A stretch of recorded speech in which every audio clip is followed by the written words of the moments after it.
Question number 5 के अंदर आपने सिंपल उन प्रॉपर्टीज को स्टेट करना है, ट्राइकोटोमी प्रॉपर्टी को आपने स्टेट करना है। तो ये आपकी बुक के अंदर लिखी हुई है trichotomy property. For all a b belongs to real numbers. ये जो आपके पास उल्टा ए लिखा होता है ना, ये फॉर ऑल होता है, यानी कि ए बी की हर वैल्यू पे। और आपकी ए बी की जो इसके अंदर है सारा सेट आपके पास रियल नंबर्स का है। इसमें आपने कॉम्प्लेक्स नंबर्स में नहीं जाना, ये सिर्फ रियल नंबर्स के लिए बात हो रही है, क्योंकि अभी हम पढ़ ही रियल नंबर्स रहे हैं। तो for all values of a and b belongs to real numbers. तो आपके पास ये सिर्फ ये तीन कंडीशंस हो सकती हैं किसी भी आप दो नंबर्स को जब आप कंपेयर करते हैं ना रियल नंबर्स के सेट के अंदर। तो सिर्फ यही दो कंडीशंस हो सकती हैं, इससे ज्यादा आप नहीं कह सकते कि ये कंपैरिजन और किस तरह होगा। या तो ए बी के साथ लेस होगा, और या ये ए और बी बराबर होंगे, या ए बड़ा होगा बी के साथ। तो ये आपकी सिंपल स्टेट है ट्राइकोटोपी प्रॉपर्टी की। कोई आप दो नंबर्स ले लें, 2 और 3 ले लें, तो यानी कि या तो ये साइन आएगा या ये आएगा या ये आएगा। तो इसके कहने का मतलब ये है इस प्रॉपर्टी का, कि जब भी आप दो नंबर्स को कंपेयर करते हैं तो यही तीन साइन आपके यूज हो रहे होते हैं इनको कंपेयर करने के लिए। तो ये ट्राइकोटोमी प्रॉपर्टी है, नंबर या तो एक दूसरे से, पहला नंबर दूसरे नंबर से बड़ा होगा, या पहला नंबर दूसरे के बराबर होगा, या पहला नंबर दूसरे से छोटा होगा। तो यही तीन आपकी कंडीशंस हो सकती हैं। ये वाला क्वेश्चन मुझे याद है, ये जो पुरानी नाइन्थ क्लास थी, पुरानी बुक थी नाइन्थ क्लास की, उसके अंदर ये था क्वेश्चन। लेकिन उसके अंदर उन्होंने आपको सिर्फ एक रैशनल नंबर निकालने के लिए कहा था दो नंबर्स के दरमियान। यहाँ इन्होंने दो रैशनल नंबर्स निकालने के लिए कहा है। तो इसको मैं थोड़ा सा आइडिया दे दूं हम करेंगे कैसे। फॉर एग्जांपल 4 और 5 है ना, तो 4 और 5 का मीन हम निकाल लेंगे। मीन क्या होता है, उसकी सेंटर वैल्यू। दोनों वैल्यूज को ऐड करके 2 से डिवाइड कर दें, आपको सेंटर वैल्यू मिल जाएगी। यहाँ तक ठीक हो गया। फिर आप क्या करेंगे, एक और भी आपको निकालना है। तो फिर आप क्या करेंगे, ये जो आपके पास ए आया है, जो पहला रैशनल नंबर है, ये आया है, इसको, और आपकी चॉइस, आप फिर इसको यूज कर लें या इसको यूज कर लें, क्योंकि आपके पास या इधर कोई रैशनल नंबर आ जाएगा या तो इधर आ जाएगा। तो आपकी मर्जी, ए तो आना ही आना ना। तो बी और सी आपके ऊपर है कि आप बी वाला निकाल रहे हैं या सी वाला रैशनल नंबर निकाल रहे हैं, क्योंकि अल्टीमेटली वो 4 और 5 के दरमियान ही रहेंगे। या अगर आपको अभी समझ नहीं आई तो अभी समझ आ जाएगी कि मैंने क्या बात कही है। सबसे पहले आपको 4 और 5 के दरमियान निकालना है। तो फर्स्ट रैशनल नंबर,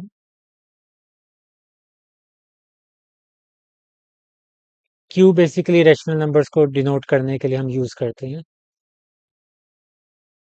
तो 4 + 5 डिवाइडेड बाई 2, 9/2।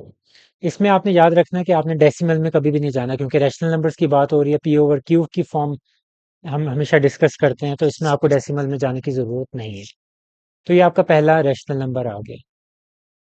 अब दूसरा रैशनल नंबर अगर आपने निकालना है तो वही बात है कि 4 और 5 के दरमियान में आपको रैशनल नंबर मिला 9/2। अब आपको एक और नंबर निकालना है 4 और 5 के दरमियान ही।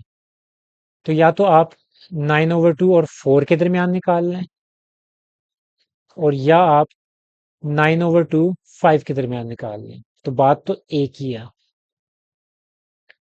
तो आपकी कंप्लीटली आपकी चॉइस है कि आप किस तरह निकालना चाहते हैं। मैं 9/2 और 4 के दरमियान, रेड जो पोर्शन है उस तरह मैं काम करूंगा, और यहाँ कोई वैल्यू आएगी। तो 4 + 9/2, इनको ऐड करके बाद में क्या करते हैं, 2 से डिवाइड भी करते हैं। ऊपर एलसीएम क्या आ जाएगा, 2। 2 क्रॉस मल्टीप्लाई कर दें, 8 + 9 डिवाइडेड बाई 2। ये डिनोमिनेटर और ये डिनोमिनेटर आपस में क्या हो जाएंगे, मल्टीप्लाई। तो आपके पास ओवरऑल डिनोमिनेटर 4 हो जाएगा। 8 + 9 17। तो ये आपके पास दूसरा रेशनल नंबर आ गया।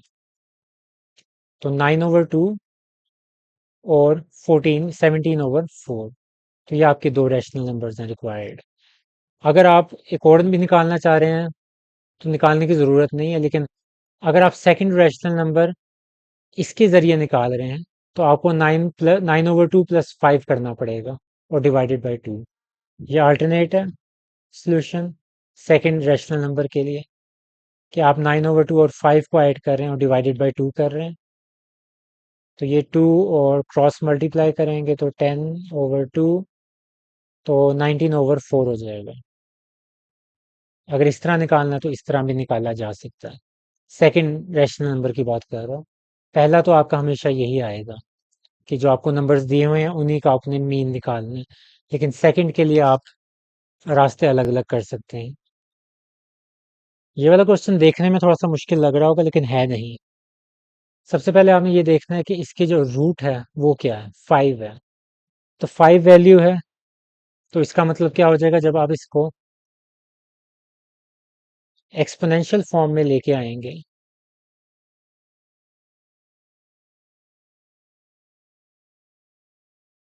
तो आपकी पावर क्या हो जाएगी, 1/5। ये आपकी रेडिकल फॉर्म होती है, ये आपकी एक्सपोनेंशियल फॉर्म होती है। अगला स्टेप क्या होता है कि आप हर वैल्यू को, उसकी जो पावर है वो सेपरेट कर देते हैं।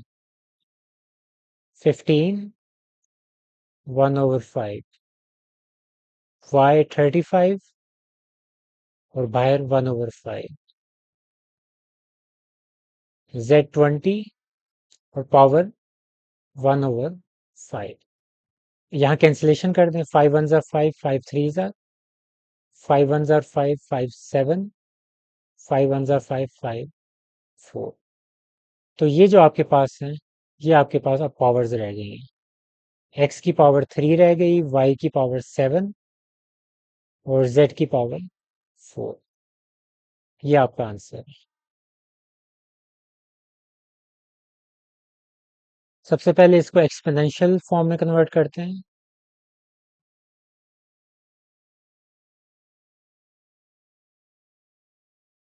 क्यूब रूट है तो 1/3 पावर हो जाएगी।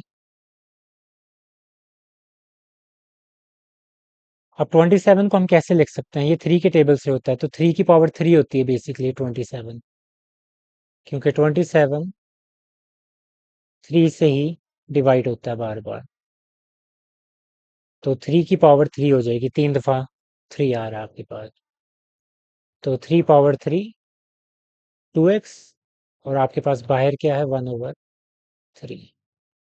तो सिंपल, क्योंकि ये सारी पावर्स बेसिकली आपस में मल्टीप्लाई हो रही हैं, तो आप कहीं से कहीं भी कैंसिल कर सकते हैं। तो ये वाला 3 इस 3 के साथ आप कैंसिल कर देंगे, आपके पास क्या बचेगा, 3 और उसकी पावर 2x। तो इसको इस तरह भी रहने दिया जा सकता है, इसको आप इस तरह भी लिख सकते हैं, और आगे आप इसको 9 की पावर x भी लिख सकते हैं। मुझे नहीं पता बुक के पीछे कौन सा आंसर दिया हुआ है, लेकिन ये आपके तरीके हैं कि आप इन दोनों तरीकों के जरिए उसको, अपने आंसर को रिप्रेजेंट कर सकते हैं। 6 3 पावर 9 + 2। नीचे आपके पास, अगर आप लोगों ने एक्सरसाइज की हुई है 1.3 1.2 मेरे साथ, तो उसमें यह है कि आपको कॉमन निकालना आना चाहिए। ये एक तरह से रिव्यू एक्सरसाइज है। तो रिव्यू एक्सरसाइज का मतलब ये होता है कि हल्का सा रिवाइज में आपको करवा रहा हूँ कि क्या क्या होता है। तो 3n+1 है और 3n है, इसमें से छोटी पावर कौन सी है, 3n है। तो वो आप बेसिकली कॉमन निकाल देंगे। यहाँ आपके पास क्या बचेगा, 3। यहाँ आपके पास क्या बचेगा, क्योंकि 3n पूरा का पूरा निकल गया तो 1 बचा।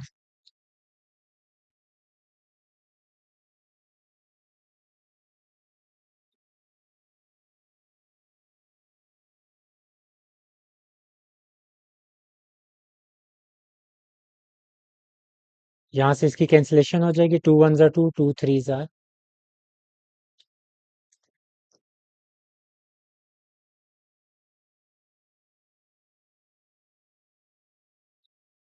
ये नीचे पावर n है, ऊपर आ जाएगी तो क्या हो जाएगी, -n।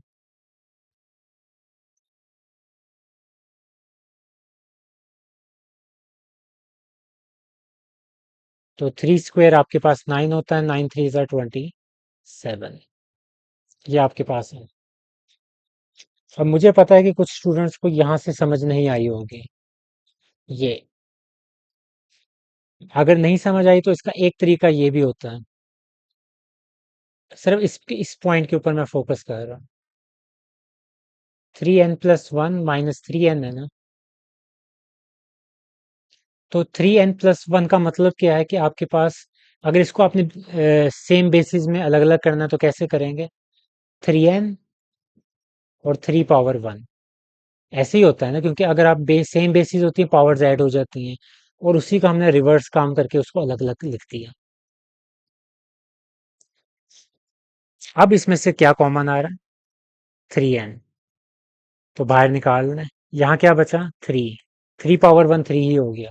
फिर ये माइनस का साइन, 3n निकल गया, क्या बचा, 1। तो ये इस तरह आया। अगर आपको मुश्किल हो रही है तो आप इसको बेसिकली अलग अलग भी पावर, अलग अलग बेस के अंदर भी लिख सकते हैं। तब आपको आइडिया हो जाएगा कि क्या चीज़ कॉमन निकल रही है और क्या चीज़ बच रही है। अगर डायरेक्ट कर सकते हैं तो डायरेक्ट तो ये मैंने कर ही दिया।